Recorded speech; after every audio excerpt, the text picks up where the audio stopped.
about 4.5 years ago, I was sitting in a bathtub with a gun to my head, and I didn't want to be here anymore. Every day I woke up for about a year with my PTSD, suffering. I would wake up mornings and ask myself, why? Why am I waking up again? There'd be times growing up where my mom, she would make sure we stayed clear of church and things like that. Just, you don't want to get too close. If I go into church, it'll burn down. That was what she'd say a lot. So didn't grow up with any religious background. And once again, I grew up in a lot of trouble. I was a troubled kid growing up. I was always kind of running into the law, always in issues with school. Just really didn't have any foundation or any platform growing up. After I had like the whole suicide attempt, and once I got through all of that, I met Dan shortly after that, and that was when God was introduced into my life. God, thank you for these men, just getting us together, just months now of faithfulness.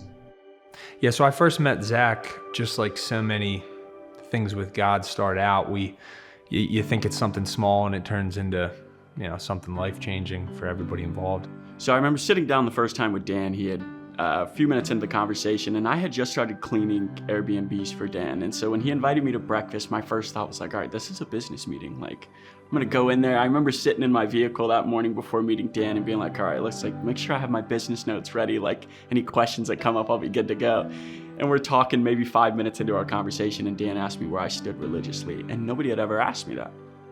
And even when I asked, it was not, like a very fun, happy answer. So for him to finally be excited to learn more, and then to have someone else that's not me take interest in him and actually listen to him, I think that was so huge. And that was another, one of God's works in his story.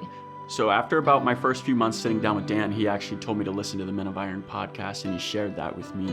So I checked out the Men of Iron podcast, and it lines up with everything that Dan does, the mentorship.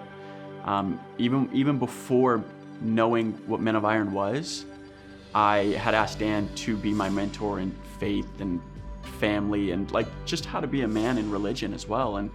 And so it was almost like, as soon as he showed me Men of Iron, I'm like, well, this is what Men of Iron does. This is that to a T. And I'm like, this is what I've been wanting.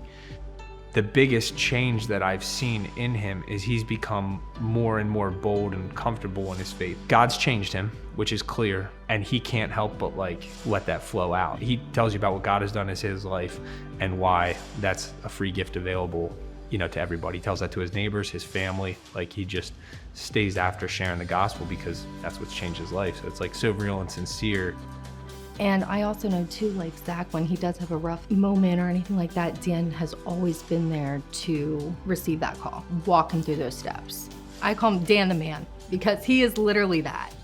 Not only does he spread out his umbrella to multiple people, but he's also bringing in these other people like Zack to do the same thing and also spread their umbrellas so that they can do the same thing and actually impact others and make them believe that they are worth something. But I think that's a very rare quality for a business leader, to be so vocal about their faith, even just to see the way that non-believing employees interact with him and are attracted to a possible relationship with the Lord. People ask you for, what proof do you have of Christ, right? Or what's your faith ground? And it's you look at Zack, I see stories like that, and it's this is real, right? It pumps me up. It's this is why we're supposed to say yes to being used by the ministry. And it's cool that God let me be a small piece of that, right? And then you grow from it, and then you have more confidence. I'm more excited about Christ, and I've got lit on fire. It's contagious. Iron sharpens iron, right? And so Zack's given me that benefit.